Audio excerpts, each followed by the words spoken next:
Hello, everybody, and welcome to OpenExO Live. It is really great to be with you this week. And this week we have Dana Marduk, who is calling in from Iraq. And let's get Dana up on screen here. And how are you doing? I guess it's evening for you, afternoon for you. You're only 1 hour Yeah, different to me. exactly. Yeah, hi Kevin. Exactly. It's like afternoon 4:30 something. Yeah. Perfect. So thanks so much for joining us here on OpenExO Live. I always ask the guests who join to just share a little bit about yourself and how you came to join the OpenExO community. For those people who haven't ever come across you within the community. Yeah. Thank you so much for the opportunity. Well, actually, it goes back to 2015, just I think 1 year after the Exponential Organization book was published, and just by chance, I was looking into the Amazon books, and of course before that, like 3-4 years, I bought a book from Amazon every like month or every 2 weeks, and I found this book very different, and I thought that okay, because then I had a company and still I have, but I mean, I thought this is something new. I have read a lot of other business books about entrepreneurship, but the title was very catchy. And I just bought the book and listened to it. And from the first chapter, it was really different. It was something new for me. So I started listening, and once, twice, 3 times. You can't believe that book became a part of my life. And, the case studies, examples. And then after that, I found out about Peter Diamandis, Salim Ismail, Ray Kurzweil, the whole Singularity University, all of this stuff. And actually, I found every pages and YouTube channels and everything that OpenExO offered. And it was really, for me, for my business especially, was revolutionary. And since then, I can say, really, at least, every day I'm trying to listen to something new, like a podcast or a YouTube video that you have, or any other content that OpenExO has. And hopefully it was like, I think 2018, I joined the OpenExO, and then I had some certification, and then I became ambassador of Iraq and Kurdistan for OpenExO. But unfortunately, I was very busy then. I didn't have time to become engaged. And then we had Corona, and then, all of this stuff. But finally, I decided I really needed to get more, engaged with the community. And of course, a lot of things happened during this time that we will talk about it. No, absolutely. And so, I can remember when you first, joined the community, and even your son went through the foundations, if I'm not mistaken. Yes. Yes. And so one of the young folks that we had that happen, and so it's really good to connect again after some time, and to really share and let people know a little bit more about yourself and what you're doing. I also always ask people within this call about your massive transformative purpose, right? Right. It's so important to an exponential organization. And so would you mind sharing, what your MTP is? Yeah, exactly. As I told you, since 2015, I was thinking about what can be my MTP. Since then, actually, I have changed like 3 or 4 MTPs, because, we are starting working on different field. But now I can say, since 2 years ago, I really found my MTP really related to what I'm doing, both as a business or my studies that I'm doing, which one of them is, business and health. These 2 fields are 2 main fields that I'm working on that. And as you might know, I am studying now the doctorate of longevity. And at the same time, I have been an entrepreneur for like 15 years. I have started a lot of startups. But for my MTP actually is now this, bringing health and wealth for everyone by solving global challenges everywhere. Because, I've learned from Peter and his Salim, that the biggest actually problems and challenges in the world are the biggest businesses of the world. So I thought that the biggest challenges, especially the 15 grand challenges that we are facing from Millennium Project, are the best chances and opportunities to create businesses and to solve those problems. So by solving the problems, I think we can have both wealth and health and happiness even. So this became my MTP. Awesome. That's really great. And now your shirt there says, "I am a futurepreneur." Yeah. Can you tell us what you mean by being a futurepreneur? Yeah. Okay. So let's a little bit go back to actually entrepreneurship. I'm sure that everyone knows because we have read a lot of books about it. But if you remember, entrepreneurship, let's say the modern type of it started like 100 years ago by companies, multinational corporations like Ford and, people like Rockefeller and Carnegie's. They started kind of entrepreneurship. But if the whole entrepreneurship has four main resources, which one of them is land, one of them is capital, one of them is labor, and then the human right to use all of this stuff and create a, let's say, business. So I think now entrepreneurship really is not enough for 21st century. And again, as Salim always says, that the old traditional entrepreneurship never can create a business like Airbnb and Uber, right, with an exponential organization business model. So I think it's time to transform this entrepreneurship to futurepreneurship, because in the time like 50 years ago or 100 years ago, we were living in a really linear world, right? That there weren't a lot of changes as now today we face. So, but I can say from 80s, 90s, then with the internet and then social media, everything changed. And I think still a lot of people are in the 20th century business models with entrepreneurship. And I think it's really not enough. Entrepreneurship is not enough for the quickly fast changing world, and especially the VUCA world that maybe you can talk about it later. Volatile, uncertain, complex, and ambiguous world that we are living in. So I thought that, okay, probably we need to upgrade it, or let's say add something more to it. So I started by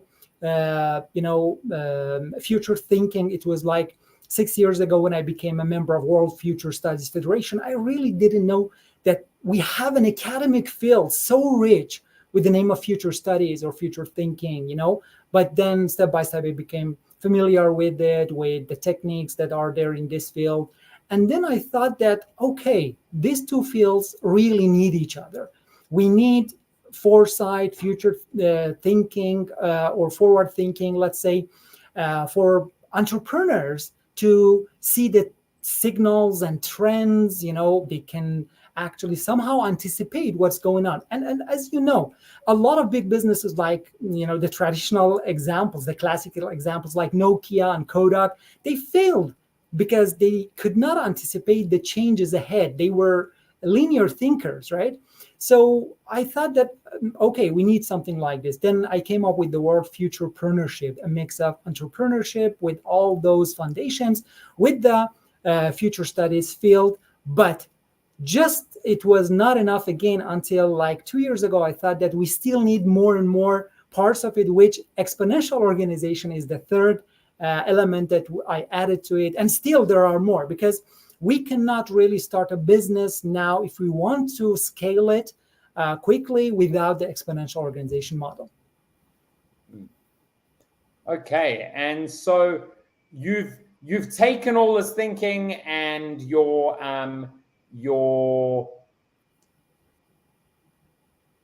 understanding of EXO and of the future studies, and put that all together into a book, right?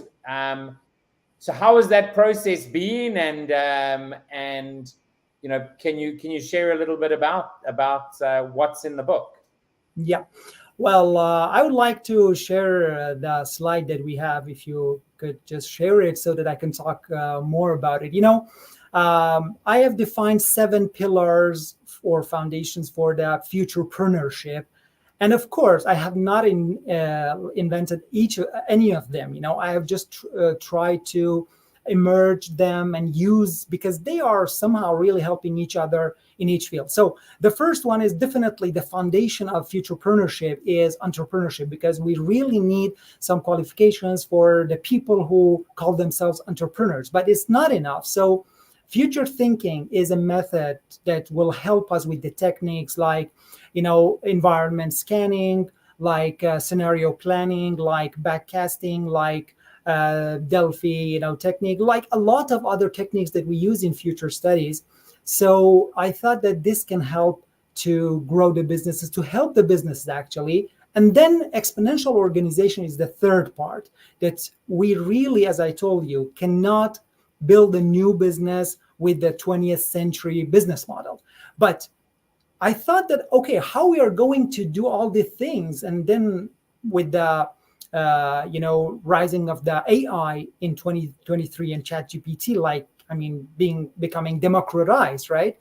I thought that we really need another pillar for futurepreneurship, which is technology, because we cannot do anything. If you look at the exponential organization, we have like scales and ideas. Some parts of it really are directly connected with the AI and other technologies. So I thought that another pillar for futurepreneurship that we really need to use it is AI and some other technologies. And of course, everyone knows that. And as Peter Diamandis always says, that the technologies are actually converging in one point, and the implication will be much, much bigger than we really think. Probably in the next just few years, all these technologies that we have, like AI, like quantum computing, like AR, VR, biotechnology, nanotechnology, and many, many more other technologies, they are helping us to use all of them in one place, right? And then I thought that, okay, we have now the foundation of entrepreneurship, future thinking, exponential organization, technology, but how we can actually convey all this meaning maybe to companies, to even schools and children and new generation, or to the world, right? So I came up with another field or word, or let's say edutainment, right? Edutainment system, which is a mix again of entertainment and education, because education, unfortunately has not changed during the last 100 years, right? Most of the industries have changed, but education still is the same in most of the countries, unfortunately. So I thought that let's say, combining entertainment with the new technologies like AR, VR, gamification, with teaching can be very interesting, especially for new generation, because generation Z and Alpha, they've grown up with internet, with mobile, with games. So we can actually help companies, organizations, governments, schools, universities, by using the edutainment system to, let's say, convey the whole meaning and concept of futurepreneurship.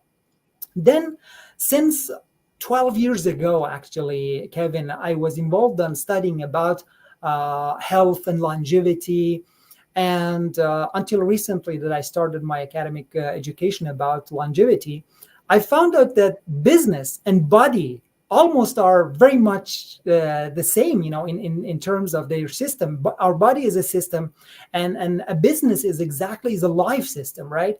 So I started thinking about both of them, and I thought that if we really want to have a scalable, healthy organization, we can use some lessons from our body and system, a healthy body, right? And at the same time, vice versa, for being a healthy human, we can use some, let's say, concept from a business or an organization, how it works. So I came up with this, that we need to have something like healthgevity, which is again mixed up the word health and longevity that I combined again, because we don't only want an organization or a company to be healthy, right? We want it to be for years, for tens and hundreds of years. Because as you know, the lifespan of companies, especially after 21st century, from 65 years, now it's like decreased to like 15 years, right?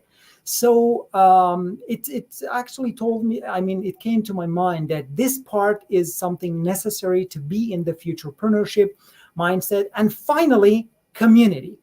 I know that in exponential organization, we have an attribute called crowd and community, but this one is much, much broader, because we really cannot do anything almost these days without a powerful community, without empowering the community, whether it's organization or it's a company. We really need a powerful community. So this one is also one of the pillars of futurepreneurship. So these 7 parts all together, I can say, is a method or system that can help organizations and companies to almost deal with really this fast changing world that we are living in. Awesome. And I know that you have you've said that this has taken quite a lot of thinking, a lot of work, and that ultimately you have submitted this, to speak later on in the year. You want to share a little bit about that and when the book will actually then be available? Yeah, sure. Actually, if you look at, let's say, those 7 pillars, it's somehow very related to the evolution of my work and job, because for 15 years I was an entrepreneur, and I thought that it's not enough. Then I studied future thinking, and I thought that it can be helpful. Then I became familiar with exponential organization, then some technologies, and again edutainment and healthgevity, and finally the community that now we are creating. So for the book, actually, probably in 3 months, because in Paris there is a conference of World Future Studies Federation for the 50th anniversary. So I will have a presentation there, and let's say I will present my book there, and then it will be available. But I can tell you very soon, chapter 1 will be, let's say, published for free throughout the community, so I can get some feedback, and people can read it and see the other chapters. And I think it would be a good chance for me also to get some feedbacks from the community.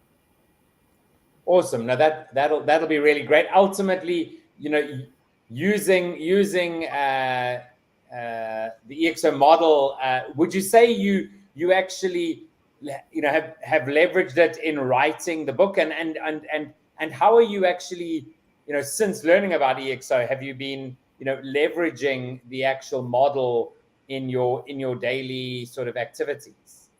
Yeah, well, actually, I think it was a real paradigm shift for me, because just like many, many more people, we are thinking linearly.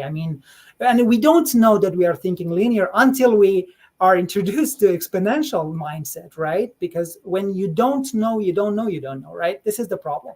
But for me, for my personal life first, and then for my business, I found that it can be a really huge change to use this exponential mindset, because in linear you only focus on very short term period, right? Probably 1 year or 2 years, not more than that. But both exponential mindset and future thinking taught me that we have to see the big picture, at least think about 10 years, 20 years, because if we only focus on today or this year, definitely we will miss a lot of things. Because, for example, in at least our country, things are much slower than other places of the world. There are companies who want to launch a product, right? They work on the product 2-3 months for marketing, 2-3 months for producing, and probably when it comes to the market, it will be obsolete, right? Because already there are some other products or services that are out there that are much better than them. So this is a problem that some companies have here, and we try to help them by teaching them about the EXO model. But it's because it's about a mindset, really. It's not easy, because you have to convince a CEO. And as we talk about it, the immune system of an organization will not allow you to do that. So yeah, it's really difficult, but it's amazing. No, absolutely. once you have folks within an organization understanding the power of exponential organizations, then that's definitely more of a gateway. But you're 100% right. I mean, you hit the immune system very often, unfortunately, and the thing that's really difficult is the fact that it's actually quite a simple model, the EXO model. Now, the speaking about the future, though, would you say that you are fairly optimistic about the future? Being someone who does future studies, do you think you're fairly optimistic? And if so, why? And why should others be optimistic? Yeah. Well, naturally human being, we are not based on our amygdala and the brain system, our neurology. We are not optimistic, right? Because we tend to listen to bad news and pay more attention to the bad news because it's a kind of evolutionary survival mechanism, right? But for me, I think since really I remember maybe when I was a child, I naturally was optimistic about most of the thing. And then when I learned about future, I thought that I should be optimistic. And at least it's better to be optimistic because it's really different when you are pessimist about the future events. It can affect you, right? Because your mindset matters really. If you think negatively, too much negative about the future, there will be a lot of stress on you. And the stress will not allow you to do the thing that you want to do. And then you see that bad things happen to you. And then you say, oh yeah, I thought that it would be like this, so I was true. But if you are optimistic and then you get energy, you are motivated, and if even there are some problems, of course there are problems and obstacles toward your goals, but you learn it, you see it as an experience and you see it as a natural process, right? So for me, I can say 99% really optimistic, at least around the friends that we have, because some of them, especially about new technologies, AI, they are so pessimistic. They are somehow even afraid of the future. But I say, and we learn actually in future studies that future is not something that happens to us. Future is something that we create by today's decision that we make, okay? So depending on the decision, and it can be daily decisions, small decisions, we can create that future, whether it's bad or good, right? So it teaches us that we need to create that future. And as we study, we have something, we call it preferable future, something, the future that I prefer to happen. So I have to do something about it. So absolutely, I'm optimistic. I see the bad side, negative sides of the technology and growth and all of the thing. And it's a part of the growth. But we need to focus more on better things, positive sides, and do not neglect the other negative sides. And of course, we'll find solution for other part. No, absolutely. And Ahmad said here, what is something anyone can do to be a little more optimistic about the future? Okay, great question. Well, it's about mindset. We need to, as I told you, our minds, our brain, our mindset normally, naturally is negative, right? So every day we have to fight, in the morning when we get up. It's an ongoing war against ourselves, our brain actually, as Daniel Kahneman actually in the book, Thinking Slow and Fast, talks about two brain systems, like slow thinking or fast thinking, let's say system 1 and system 2. The system 1 is our reptilian brain, which keeps us from being optimistic, right? Because we are always facing with dangers. So we have to make quick decisions. But at the same time, system 2, which is, let's say, more developed brain system, our prefrontal cortex, it's more logical part of our brain. So we think about an event or something that happens. So we don't make a decision at the moment. We tend to think more about the future, about the consequences, okay? So if we use the system 2 of our brain, which thinks a little bit more about the future, it can help us to become more optimistic. Because if we only live at the moment and think about the today and this moment, yes, it will be absolutely negative. And it's like, our brain is like just a muscle. We need to train it every single day. See the positive things in the changing. For example, the technology now, in each part of the technology is helping us as a human, and we are living in the best time of the history for now, even though there are some problems yet, but still this technology is helping us. So I think it's all depends on our mindset, and we need to grow it by thinking a little bit further, like few years later. And I think future thinking definitely can be very helpful in this term. Yeah, absolutely. I also would say to Ahmad, there's a great book which is called Positive Intelligence by Shizad Shamain. I don't know if I've said his name right, but it's a really, really great book that tells us about those sort of saboteurs within your mind, right? And being able to identify them. So, Dana, we have come to the end of the time. I always ask one question as I end, which is, if there was just one thing you could share with people today who are watching, what would that one thing be as we end the call? Yeah. Well, I think seeing the big picture in our life, all right, is one of the most important skill. I think it's a skill, right? Because it allows you to plan for your life within a period of 20, 30, even you can think like 100 years. Because if you think that you're going to live like 100 years, definitely your today would be different. Of course, pessimistic people, probably they will get lazier, right? But optimistic people, they say, okay, that's great. I have this enough time. So I have time for learning a lot of different skills.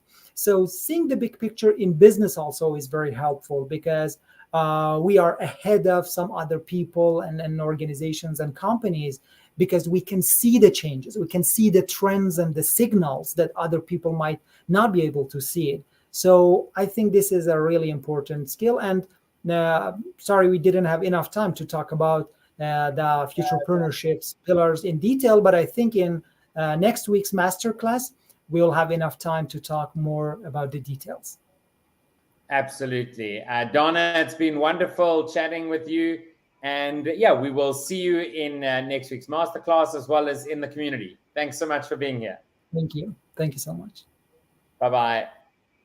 Bye. So great chatting with Dana. As he said, he will be giving a masterclass on the 7 pillars. And if you didn't see his EXO Insight article that came out today, do go check it out at insight.openexo.com. And with that, we will end off today's show. Thanks so much for joining us, and we'll see you all again soon.